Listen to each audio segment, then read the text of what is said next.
Hey, greetings, everyone. Lieutenant Colonel Alan West here, and welcome to the Steadfast and Loyal podcast.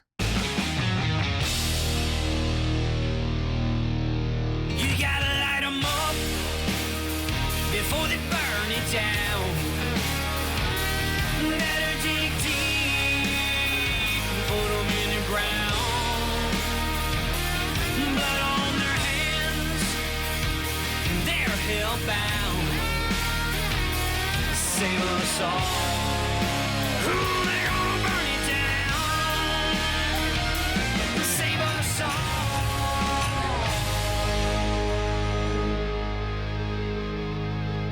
before they burn it down.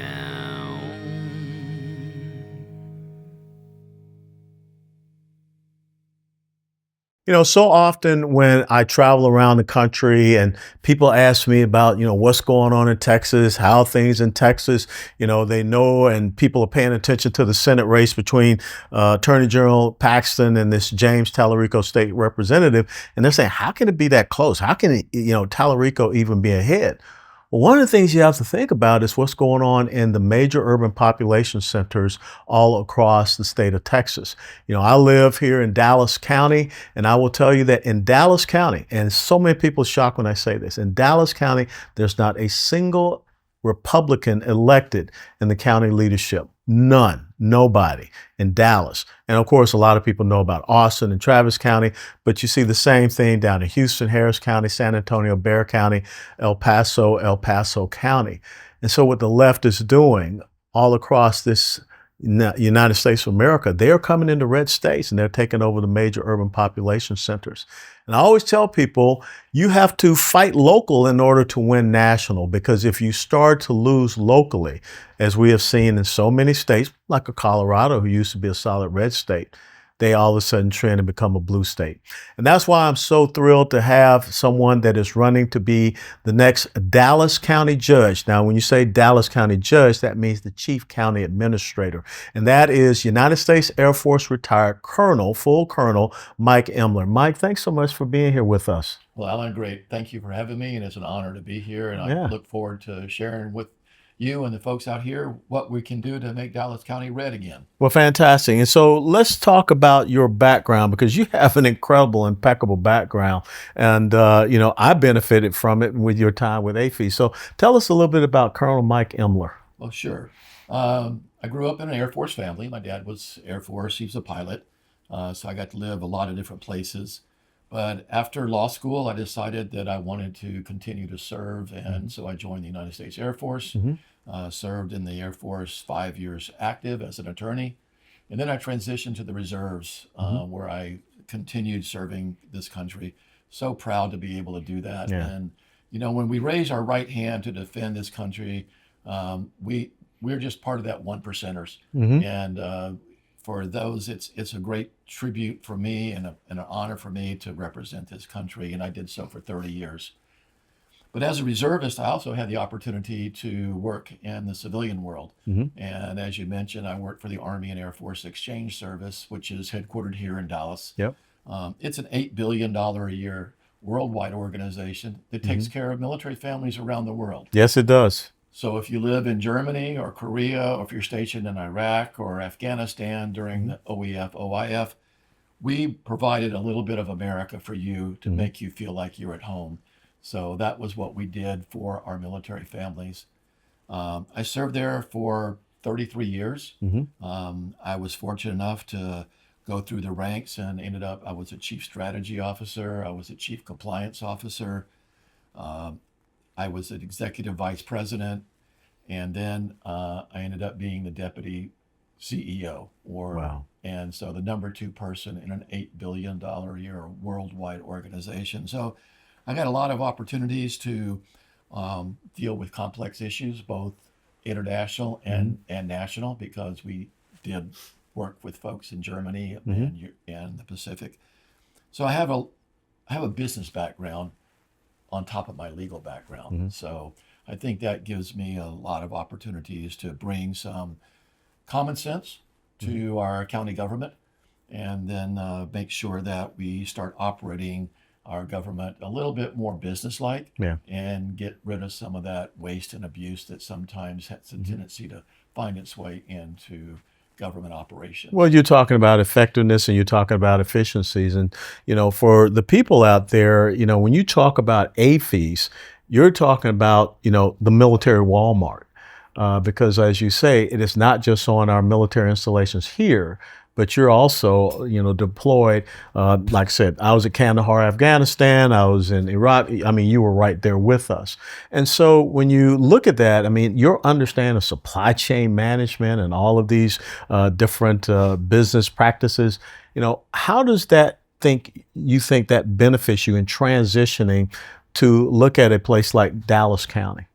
Well, as you mentioned, the Dallas County judge position is not a judicial position where you sit in a courtroom and you hear lawyers arguing back and forth. It's really like the CEO of the county. Yes. And so you're running the county as a business, or you should be running it as a business. And so you have various departments. So you have the sheriff's department, Yep. you have hospitals, you have operations, you have roads and bridges. Those are components of an organization, just like what we had at AFES. So I oversaw our construction and our capital improvement budget. So that was about $300 million a year. I oversaw our IT implementation, where we would also put capital improvements into about another $300 million a year. So it's how you manage those types of things without impacting customer service and becoming and maintaining profitability. Now, profitability in the government is not something you look at, but efficiency and effectiveness really is. Yeah. And so you have to make sure that every tax dollar that is collected is spent wisely and spent on those products and services that benefit the residents of the county. And I don't see that happening today in Dallas County. What is the budget for Dallas County right now? So the budget for Dallas County is approximately $1.7 billion. Parkland Hospital has a separate budget of a little over $3 billion, but that's run by a board that board is, I wouldn't say subservient, but reports to the Dallas County Commissioners Court, Okay. which the Dallas County judge sits on and operates as the lead person on that Commissioners Court. And how many commissioners on that commissioners court? There's 4 commissioners and 1 judge, Yeah, and you got all of them are Democrats. Yeah. No, and as well as the sheriff, I mean the tax collector, all of them. And so you talk about a $1 to $2 billion budget. Talk to us about the system of taxation that you see here, and what are the things that you would do to try to improve, again, with the effectiveness and efficiencies and the good and proper use and being a good steward of the taxpayer dollars that come into Dallas County? That's a great question. And I think what we see is the taxes that we've been paying into Dallas County over the last 14 years. My opponent has been the Dallas County judge. In 12 of those years, our tax rate has gone up. So we have to look and see where are those tax dollars going. If you look for transparency and accountability, it's very hard to determine where all those tax dollars are going. So I think what the first thing we need to do is we need to have some visibility over that. And you do that through a forensic audit. You look at where the money is coming from. We kind of know where it's coming from. It comes from all of us that live in Dallas County. But the hard part is we don't know where it's going. We don't know where all of it's going. Has there been a forensic audit in recent years? I can't find any evidence of a forensic audit. I've seen some internal audits, but they are basically just kind of as we say in the military, a lick and a promise. Self-licking ice cream cone. That's Yeah. it. Yeah. So, but there's really no visibility over where all our dollars are going in Dallas County. So what I intend to do is I want to take every department that's in Dallas County and have them do an audit and make sure that the money that's being collected is being spent wisely on behalf of our residents. After you go through that, I'm sure, I'm positive, I'm 100% positive there's going to be some excess dollars in there. There's going to be some waste. There's going to be some inefficiencies. And what I tend to do is take that money that's been wasteful and give it back to the residents of Dallas County by lowering their tax burden. Yeah. I believe we can lower the tax burden across the board for all Dallas County residents by about 18 to 22%. And that's putting money back in the resident's pocket for them to just spend it the way they want to. Yeah. I mean, I would much rather spend my money the way I want to rather than have some government entity spend my money the way I don't know how it's being And in spent. the end, that would actually benefit the county governance because people are going out there and spending, and money is going back into the system, but it's not going back into the system based upon taking away from them. Correct. It goes back into the system as a form of sales tax, Yes. or some type of other type of revenue. But when you give money back to people, you improve their daily living. So you kind of raise them up. All boats rise when you Yeah. have more money in your pocket, and the government doesn't need as much, and the people deserve to have that money back in their pockets. One of the things that the Dallas County oversees, the Commissioner's Court, is the elections department. What are some of the things that concern you that you have seen with the operations of the elections department recently? That's another great question. The election administrator is a person that kind of controls the elections in Dallas County. Right now, the election administrator is chosen by the judge, the Dallas County clerk, the Republican chair. Yep, I was fortunate to That's sit where on you that. were. Yeah. The Democratic chair, and the tax assessor. Mm-hmm. So 4 of those are Democrats. Yeah. What we need to do is, if I'm elected as Dallas County judge and I can get Sky Garcia elected as Dallas County clerk, that gives the judge, the clerk, the Republican Party chair 3 of the 5 votes, and it only takes a majority to get an election administrator that will adhere to election integrity procedures and processes, so we can ensure election integrity for the next 4 years of the term that I'll be there. And again, I think it's so important folks realize that what you just brought up, and I just alluded to, there are no Republicans in leadership positions in Dallas County, and that's in Texas. That is correct. And if you look at Texas right now, we're kind of at a pivot point. We look at the nation, and we look at all what's going on with the Democratic Party and the DSA, which is part of the Democratic Party. Yes, it is. And then we look at what's happening here in Texas with Ken Paxton and Mr. Tallarico. There is a definite need for us to reassert our conservative values back into the mainstream. Dallas has not been in the red, so to speak, for 20 years. That's right. And we need to make sure that this time, as Dallas goes, Texas may go, and as Texas goes, the country may go. Yes. So it's very important for us to make sure that we put some conservative people like myself and Sky and others that are willing to take the standard of conservative values back into government and turn Dallas County red. And it's important because, if folks were paying attention to Fox Business News last week, they're all talking about how Dallas is growing, economically, how it's growing. The Texas Stock Exchange is coming here. But yet you have a county leadership that is the antithesis to what we see with our free market and free enterprise economic system. And another part of this that I'd like to get your thoughts on, because is safety and security, because the sheriff's department falls under the purview of the Commissioner's Court and the county judge. We have a sheriff here, Marion Brown, that refuses to cooperate and work with ICE, even though a law was passed in the Texas state legislature that all of our sheriffs are supposed to cooperate with ICE. So basically, Dallas County is a sanctuary county for illegal immigrants. You're absolutely right. And if I'm elected, we're going to put a stop to that. I will, Sheriff Brown turned down $25 million in grant money to help support safety and security here in the Dallas County area. To me, that's unconscionable. That's money that doesn't come from the taxpayer, that comes from the government as a grant. And we can use that money to improve our public safety across the board, whether it be with more sheriff's deputies, whether it be helping hit the homeless, find compassionate places to get them off the street. We could use that money to further the safety of all Dallas County residents.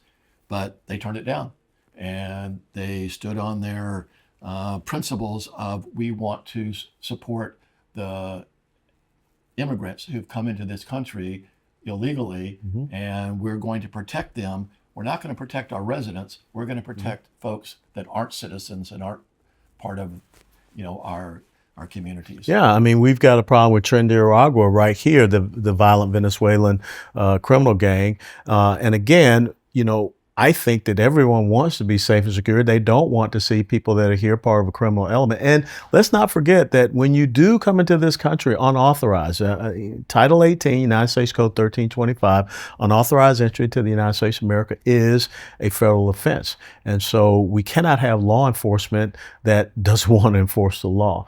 And I think that's a very important part of this. Let's talk a little bit about the guy that you're running against. I don't ever like to talk about the other person, but when you ride around Dallas County, you see all of these billboard signs with our Dallas County judge up there talking about call him to if you get in an accident or something like that. I mean, he's one of these ambulance chasers. Well, I agree with you. I see his billboards up there. You get Long Car Line and Jenkins. Well, the Jenkins is Clay Jenkins, who is the Dallas County judge. He's an elected official. He's receiving a salary from the county. From me, from you, us, right. Yeah. I'm paying his salary, and yet he's working part-time for me or part-time for his law firm. Yeah. I'm not sure which. And so we have this conflict of interest. Conflict of interest. Yes, we do. And the other sad thing is, Alan, that in the 14 years that he's been in office, he's voted to give himself a pay raise 12 times. So I don't know why he's deserving to get a pay raise every year if all he's doing is running his law firm on the side. So you would think that he's kind of a wolf in sheep's clothing, maybe. Mm-hmm. But the other thing is, a couple of years ago, he made a statement. Now, remember, he's the CEO of the county. Yes. And he said the county was a mess. In the business world, if the CEO told the board of directors that the corporation is a mess, the board of directors would say, adios, yeah, time for somebody new. Well, today, the board of directors for Dallas County are the residents of Dallas County. That's right. So they get a chance to choose. Do they want to keep the same CEO that they have that says that their county is a mess and gives himself pay raises and doesn't work all the time for them? Or do they want to change? Do they need a change in someone who can bring 100% of their time to the office? I've also gone on record as saying I won't accept a pay raise for the entire 4-year term that I'm in office. I don't believe it's necessary to increase pay for something where it's an obligation and it's an honor to serve the residents of this county. So I don't want to have any extra money given to me for just doing my job. Yeah. And so I think our current judge, personal wealth of $38 million, he's not one of us. He's one of those elite leftists that tells us that what's good for us is good for us, but not for them. Yeah. Do what I say, not what I do. The limousine socialists, as they call them. And so when you look at your background, I mean, you have the incredible legal background. You have the background of being with an $8 billion worldwide organization. And now you're looking at an organization, a corporation, Dallas County government, $1 to $2 billion. I think you're more than qualified for this. I mean, how could anyone say that you're not? Well, I believe I'm well qualified. I really do. Another aspect of this leadership thing that's we look at Dallas County and you see where the Dallas Stars, Dallas Mavericks, they're moving out. AT&T, and Neiman Marcus are leaving our city. And so why are they leaving us? It's because of the public safety issues and the homelessness issues. And we're not doing what we need to be doing to preserve Dallas County to make it the best county in Texas. We've turned a blind eye to it. I believe we're focusing on special interest more than we are on the general interest of the county. But there's also a segment of Dallas County that has really been neglected, Alan, and that's South Dallas. Oh, absolutely. And talk to us about that, because you live down in South Dallas. I live up in the eastern part in Garland, Texas. Well, South Dallas, south of Interstate 30, the average household income south of Dallas, south of there is $32,000 a year. Mm-hmm. In the rest of Dallas County, the average household income is closer to 70,000. Mm-hmm. So we see a depressed economic area. Mm-hmm. We see a depressed area where folks are just not able to pull themselves up by the bootstraps. There's an opportunity there to rebuild or reinvigorate South Dallas. Part of my experience at APHIS was working with the National Retail Federation.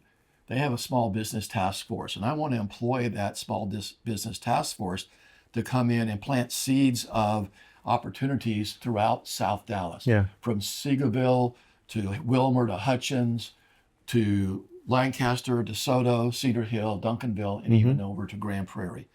Those areas are neglected by most of the county government, and I think it's time for us to turn our attention on South Dallas and invest in that. I have some partners that are running for other offices on the conservative ballot that are committed to building up South Dallas, and we have a strong coalition of candidates, and I believe we're going to make a solid difference in South Dallas. We can make South Dallas, like I said, the shining example in Texas. Go back to what I said earlier.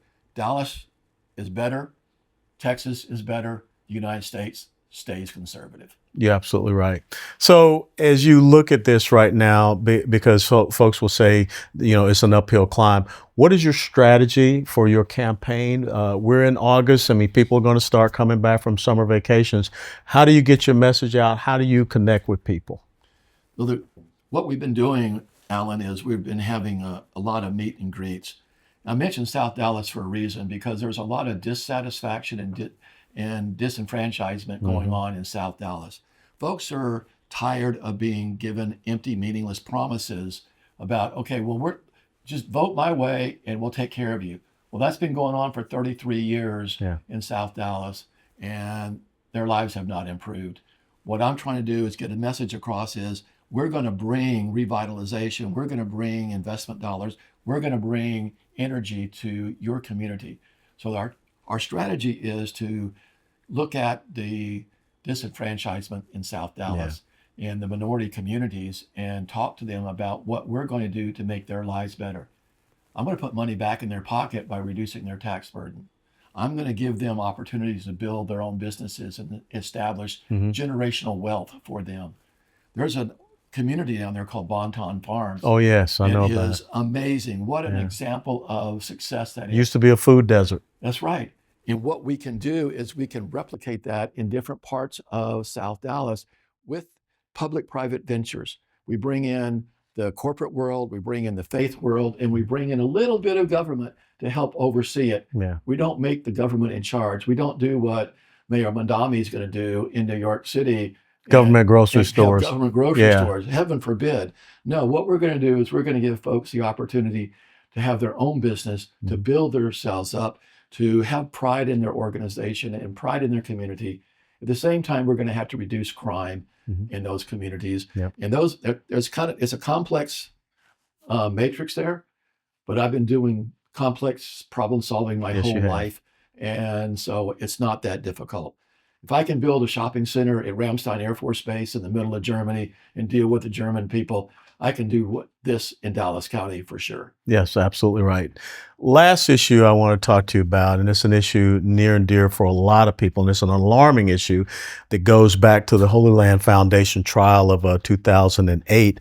It's this Islamification that we see happening here in North Texas. I live up in Garland. We've got some very concerning Islamic centers and mosques that have some affiliations internationally with terrorist organizations.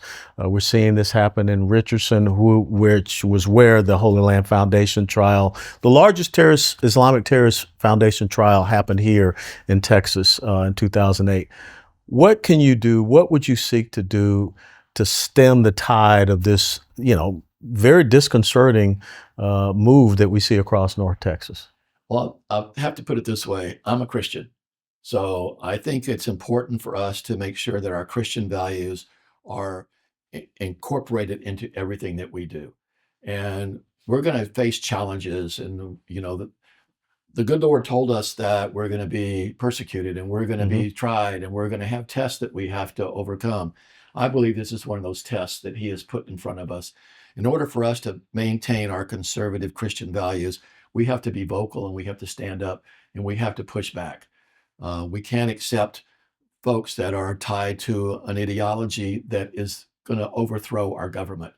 If they continue to try to elect people that have an ideology that is contrary to our Constitution, then we need to hold them accountable. We need to put, it goes back to election integrity and myself. What I was saying earlier is we need to make sure that people that are voted in stand for American values, not foreign values. So what do I do as Dallas County Judge? I just have to insist that we make our Christian values. We have to talk about what we do and bring that message to our residents. And you're not talking about creating a theocracy, because of course the people on the other side will say, oh, Colonel Mike Immler wants to, convert everybody. No, that's what the other guys want to do.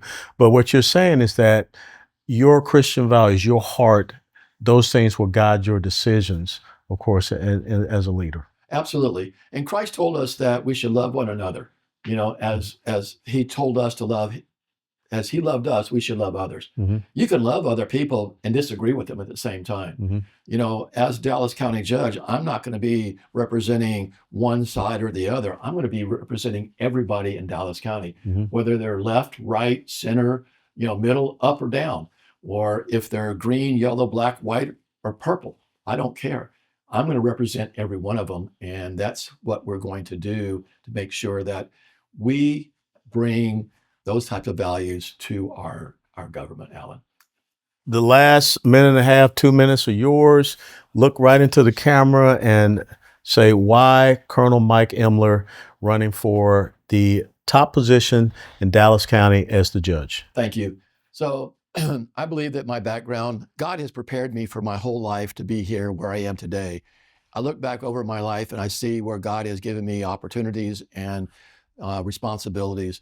This has just given me the chance to come to Dallas County. I've been here for 40 years in Dallas County. I know how Dallas County runs.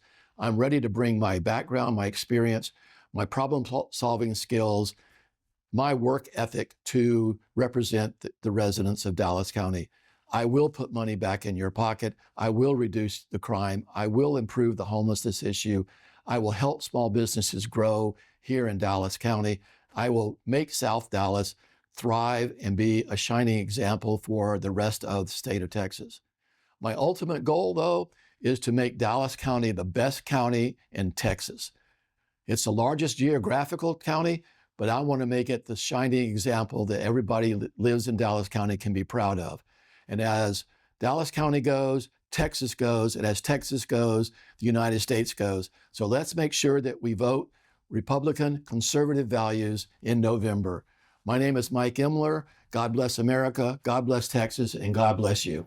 How can people follow you and stay connected with you and support you? You can visit my website at mikefordallas.com. That's MikeFordallas.com. Thank you for your support. We could always use all that you can help us do. We're fighting a machine, and we need to come out swinging. We need to replace this liberal leadership that we've had for the last 20 years and make Dallas great again. What Mike is alluding to again, we have to win locally in order to be successful nationally.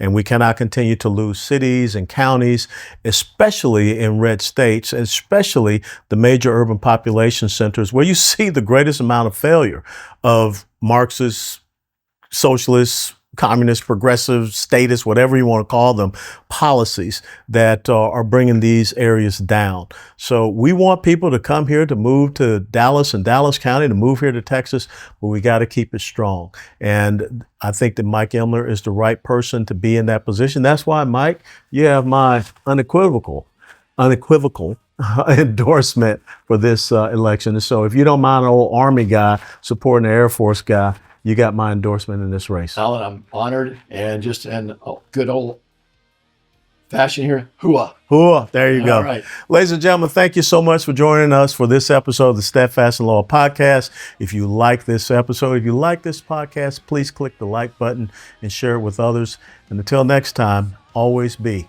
steadfast and loyal. Before they burn it down.